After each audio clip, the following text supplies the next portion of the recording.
অহাকালি 9:08:42 প্ৰবৃত্তি হ'ব।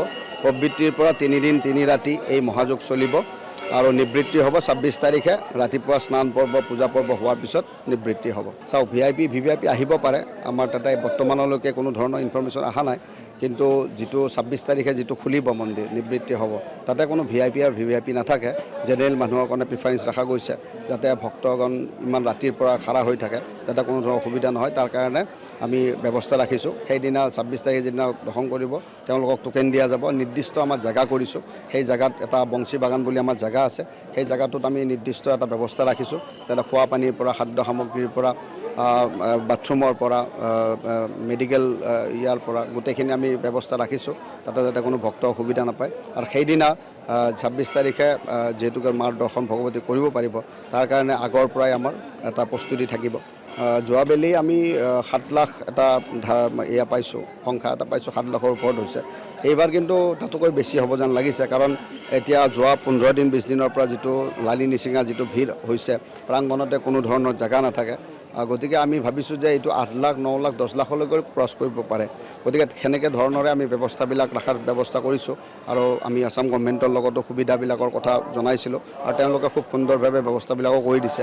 যেনেধৰণৰ আপোনাৰ বায়' টয়লেট আছে, পানীৰ ব্যৱস্থা আছে, আমি কাৰ্পেটিঙৰ ব্যৱস্থা আমাৰ মন্দিৰৰ তৰফৰ পৰাই কৰিছোঁ, তাতে পানীৰ ব্যৱস্থা ৰাখিছোঁ যাতে GMCয়ে গোটেই সুন্দৰভাৱে কৰি দিয়ে আৰু তেওঁলোকে অলৰেডি গোটেই কাম কমপ্লিট কৰি দিছে। পুলিচ প্ৰশাসনৰ পৰা যোৱাবেলিও দেখিছে যে খুব সুন্দৰভাৱে এটা ছিষ্টেমেটিক এটা ব্যৱস্থা বনাইছে য'ত মানুহে ভক্তগণে ধৰক ষ্টাম্পিড হৈও মানে কিন্তু ধুনীয়াকৈ ভাল কৰিব পাৰিছে। কোনো ধৰণৰ ষ্টাম্পিডৰ ব্যৱস্থা হোৱাই নাছিল যোৱাবাৰ, গতিকে ইমান ধুনীয়া এটা ব্যৱস্থা যোৱাবাৰ প্ৰশাসনে কৰিছিল পুলিচ প্ৰশাসনে।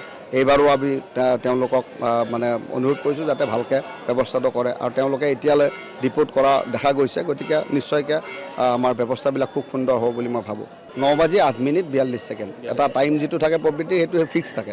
চাওক, মা কামাখ্যাৰ যিটো ৰক্তবস্ত্ৰ এইটো শাস্ত্ৰসন্মত, মানে শাস্ত্ৰত পাব আপুনি কামাখ্যাম বস্ত্ৰম আদায় জপ পূজা সমাচৰিত, মানে জপ পূজা যেতিয়া হৈ যাব আৰু যেতিয়া নিবৃত্তি হ'ব সেই কাপোৰ টুকুৰা সেই কাপোৰখিনি আমি যুগুতাই ইয়াতে মন্দিৰত আনো।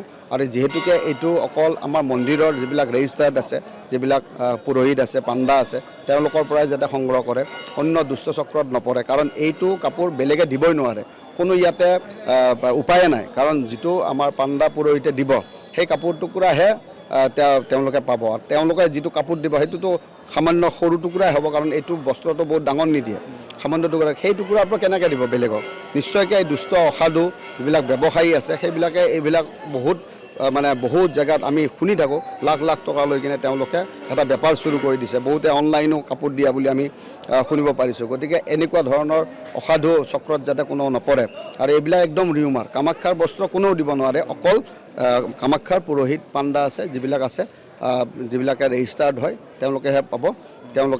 গতিকে তেওঁলোকে মন্দিৰৰ পৰা সংগ্ৰহ কৰি আমাৰ ভক্তৰ কাৰণে দিয়ে। গতিকে বেলেগ কোনো ধৰণৰ মানে অসাধু চক্ৰত যাতে নপৰে তাৰ কাৰণে মই অনুৰোধ জনাওঁ। চাওক, এইটো একদম চাইণ্টিফিক, যিটো অম্বুবাচী মহাযোগ আছে এইটো চাইণ্টিফিক, কাৰণ অম্বুবাচী মহাযোগৰ সেইখিনি টাইমত গোটেই প্ৰকৃতিটো এটা লাল হৈ যায়, মানে এইটো শক্তিৰ যিটো একদম সৰ্বোচ্চ যিটো মানে স্থান সেইটো হৈছে এইখিনি সময়, মানে মহাযোগ, অম্বুবাচী মহাযোগ।